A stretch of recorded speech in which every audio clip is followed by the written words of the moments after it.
बच्चे को भेज देता, बेटा अब ठीक है, तुम्हारे लिए हमने सब कुछ कर लिया, अब तुम अपने पैरों में खड़े होकर दिखाओ, हम बाहर से तुमको देखते रहेंगे लेकिन हम तुम्हारे साथ इन्वॉल्व नहीं होंगे। ये कहानी भी वैसी है कि एक जगह, जैसे जैसे मैं बताता हूँ इसको कि कहानी के रूप में, कि गुरु गुरु भी और माँ बाप या पेरेंट ये सहायता करें, लेकिन उनका बैसाखी बन कर के उसको सहारा देते हुए नहीं चलेगा।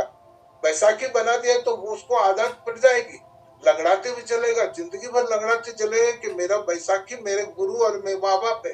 ये नौबत नहीं आना चाहिए। इसको और अच्छी तरह समझने की बात है, क्यों जरूरत नहीं है।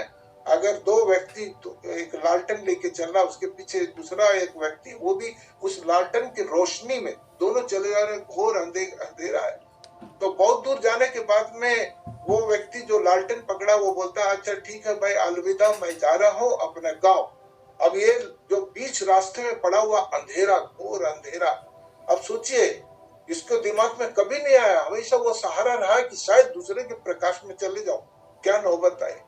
तो यही है गौतम बुद्ध जी का भी जो किस्सा है, जो आनंद जो है 40 साल तक उनके साथ रहे, लास्ट में जब वो चले जाते तो गौतम बुद्ध जी हंसते हैं, तो तुम समझे नहीं, मेरे साथ मेरा प्रकाश, मैंने कई दिए जलाए, उस समय जिसने भी अपना दिया जलाना सीख लिया, अपना अपना पथ खोज लिया, तुम अभी भी मेरे दिया के सहारा। तो ये गौतम बुद्ध जी ने उनको कहा था, उनका चचेरा भाई है, वो सोचा कि शायद मैं इनका फॉलो करूंगा, एक ना एक दिन इन्हीं के समान मुझे भी मोक्ष मिल जाएगा।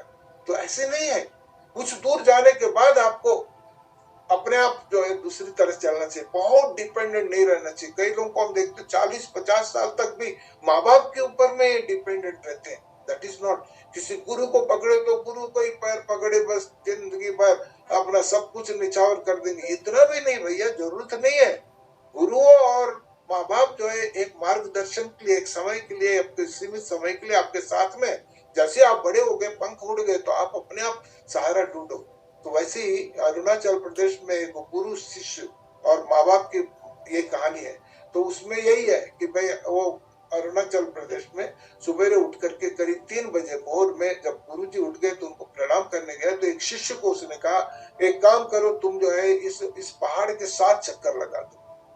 तो वो जो शिष्य है 7 चक्कर लगाने की कोशिश किया, तो तीसरे चक्कर में ही उसने देखा कि सामने एक भेड़िया जो खूंखार जानवर, वो बहुत सारे ग्रुप में बहुत सारे भेड़िया एकदम सामने आ रहे हैं। इनको कुछ समझ में नहीं आया, परमात्मा को याद किया, ये परमात्मा, मैं एक अच्छे काम के लिए निकला हूँ, ऐसे हुआ क्यों। तो जैसे उन्होंने याद किया, देखा कि बुजुर्ग आया है बड़ा सा ऐसी लाठी लेकर के, उसने उन भेड़ियों को देख के ऐसे हुंकार भरा, तो वो सब भाग गए, चले गए। और ये फिर अपना चक्कर लगाकर वापस गया गुरु के पास में, गुरु जी को एकदम हाफते हुए बोला, सर मेरे साथ बहुत बड़ा अन्याय हुआ। क्या हुआ? बोले 3 चक्कर के बाद में भेड़ियों का ग्रुप आ गया, उसको देख करके मेरा भयभीत हो गया, लेकिन मैं परमात्मा को और आपको याद किया हो, तो एक लाठी लिया हुआ एक बूढ़ा आया, और वो फिर गुरु जी इतना खुश हो गया, अरे जिस परमात्मा को खोजते खोजते मेरे जिंदगी निकल गए, तुम इतने बड़े भाग्यवान हो कि तुमको भगवान का भी दर्शन हो गया। वो बूढ़ा और कोई नहीं है, तो भगवान है। जब कोई परेशान रहता है, अगर याद करता भगवान को, साक्षात वो सामने आता है, किस रूप में आएगा उसको छोड़ दो, लेकिन भगवान का दर्शन हुआ। तो फिर दूसरे दिन बोला कि आप एक काम करो, अभी भी तुम चले जाओ। दूसरे दिन फिर बोला कि सवेरे 3 बजे फिर से जाओ, फिर से 7 चक्कर लगा के ओम का जाप करते हुए चलो। उसने कहा, गुरुजी कल तो मुझे वहां पर भेड़िया दिख गए, मुझे मार देते, अच्छा हुआ एक बुजुर्ग मिल गया, नहीं तो मैं तो भगवान के रूप में मिल गया, अदरवाइज मैं मर जाता। तो बोला कि कैसी बात कर रहे हो, तुम्हारे दिमाग में अभी भी वो भेड़िया घूम रहे हैं। तुम एक शिष्य बन करके जो गुरु का सिर्फ आदेश मानता है, जो तुमको जाना चाहिए। तो उन्होंने बोला कहीं मुझे वो भेड़िया फिर खा ना ले। तो वो गुरु जी ने जो शब्द बोला उसी को समझ, इसको बोलते हैं विश्वास। श्रद्धा से बढ़कर के विश्वास कैसे होता है। तो गुरु जी ने कहा कि जिस तरह तुम्हारे दिमाग में बैठा है कि फिर से भेड़िया आ सकते हैं, क्यों नहीं सोचते कि फिर से भगवान का दर्शन होगा उस बुजुर्ग के रूप में से, लेकिन फिर से तुमको सानिध्य मिलेगा, लोग तरसते हैं, पूजा करते हैं, तुमको दोबारा मिलेगा, क्यों नहीं तुम अपने मन में सोचते। वो गया, लेकिन अनमने से फिर उसने देखा कि उनके माँ जो पापा वहां पर रहते हैं कुछ दूर पर, वहां पर सीधा चले गया, घूमने नहीं गया, सीधा चला गया। सवेरे सवेरे देखी, माँ ने बोला क्या हो गया बेटा? मेरे गुरुजी ने आदेश दिया, मैं पालन किया, भेड़िया सामने दिखे, मैं परेशान हो गया, फिर से मुझे आज जाने के लिए बोला, इसलिए मैं बोला माँ मुझे समझ नहीं आ रहा मैं क्या करूं।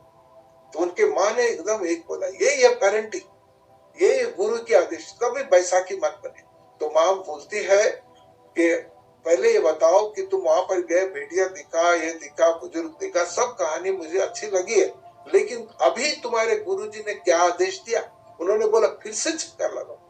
बोले बस बहुत बढ़िया चीज है, आप चले जाओ। तो कहने का इस कहानी का तात्पर्य क्या? वो चला गया, लेकिन कहानी का तात्पर्य यह है कि जब तक माँ बाप ब्लाइंडली उनको सपोर्ट करके एक सपोर्टिंग सिस्टम बन के वो भले ही पीछे रहे, देखते रहे, वो अलग बात है, लेकिन उनको स्वतंत्र रूप से करने का जब तक नहीं देगा, उस गुरु का और वो दोनों का कोई महत्व नहीं है। इसलिए हम बोलते हैं कि भैया हमको अगर बुद्धि चाहिए, बुद्धि चाहिए, बुद्धि तो सबके पास है 1400 ग्राम का, लेकिन इसको विकसित करना तो उसको बुद्धत्व बोलते हैं, जिसको विजडम बोलते हैं। बुद्धत्व वही है। तो बोले कि क्या अंतर है बुद्धि और बुद्धत्व में? आप बारीकी से देखा है कि चांदनी की रोशनी है, बादल आ गए, बादल से चांद छुप गया, लेकिन कुछ देर के बाद में देखा कि बादल छट गए, सिर्फ आकाश में चंद्रमा प्रकाशित कर रहा है। ये आपका बुद्धत्व है। बुद्धि तो चंद्रमा जो बादलों में छुपा हुआ है। तो आपको अपना बुद्धि को विजडम में, IQ प्लस नॉलेज, हम लोग जो भी बात करेंगे वो नॉलेज है, उस नॉलेज को आपकी बुद्धि भगवान ने दिया, उसके अंदर में समाय करेंगे तो आप बुद्धिमान बनेंगे, तो उसको बुद्धत्व बोलेंगे, तो उसी को विजडम बोलते हैं हम। तो उसको सीखने के लिए हमको आना पड़े। आज हम लोग कितनी बातें सुनते, इतना करते हैं, बच्चों को सुनाते, वो क्या है? सिर्फ हमको बुद्धत्व। क्या भगवान ने बुद्धि नहीं दिया? सबको बराबर दिया। ये दूसरी तरह से भी समझा जाए कि सोना जो है उसका पूरा रूप खदान में रहता है, मिट्टी में रहता है, कंकड़ पत्थरों में रहता है। उन्हीं कंकड़ पत्थर और मिट्टी को निकाल करके फिर से उसको रिफाइन करते हैं, तो वो जब उसको चलाते हैं, तपाते हैं, और उसके साथ में जो सोना अद्भुत निकलता, वो 24 कैरेट का, वो भगवान, उसको समझ लीजिएगा। आपका बुद्धि भी उस खदान में छुपा हुआ, वो पत्थरों के बीच में रखा हुआ बुद्धि है, लेकिन हम नॉलेज लेते हैं। जिस तरह से हम लोग बात करते हैं एक दूसरे का, मैं भी बहुत सारी पुस्तकें पढ़ता हूँ, आपसे भी मैं बार बार रिक्वेस्ट करता हूँ, तो जितना हो सके हम नॉलेज लेते जाएंगे, हमारी बुद्धि को उतना सोना, कड़ा सोना बनाते जाएंगे। वो चंद्रमा बादलों से हटा करके प्रकाशमान चंद्रमा रखेंगे। ये हम लोग का कर्तव्य होना चाहिए। अगर ये आपकी इच्छा अगर इसमें आ गए, आप जिंदगी में बहुत अच्छा जाओगे, सोचोगे कि मुझे मोक्ष पाने का एक अच्छा मौका मिल रहा है, सिर्फ पूजा पाठ से नहीं, उसके